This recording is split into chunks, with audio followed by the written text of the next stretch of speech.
ඔයාගේ ලයිෆ් එකේ පර්පස් එක මොකක්ද? ඇයි 2026 පර්පස් එක මොකක්ද? ඔයාගේ මිෂන් එක මොකක්ද? ඔයාගේ විෂන් එක මොකක්ද? ඔක හරියටම ක්ලියර් කරගත්තොත් ඔයා දිනන. තේරුම් ගන්න කතාව. ඒ නිසා මට හිතන දේ කරන්න පුළුවන්. හිතන තැනට යන්න පුළුවන්. අපේ මිනිස්සු දන්නේ නැහැ කියලා දන්නේ නැහැ. දන්නේ නැහැ කියලා මොකද්ද?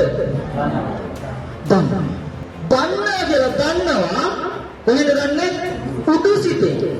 ඔක දනිතේ. දන්නවා කියලා දන්නවා කොහෙන්ද?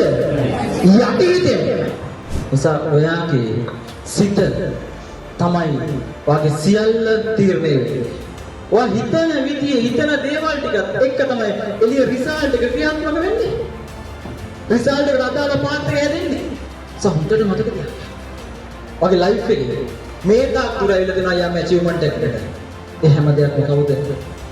මූලික කවුද අයිතිකාරය? මම. ඒ නිසා මට තියෙන එන්ඩ් එකක්. ටයිම් බවුන්ඩ් එකක් තියෙනවා. කාල සීමාවක් තියෙනවා. ඔක ඇචීව්මන්ට් එක කරන්න මොකක්ද?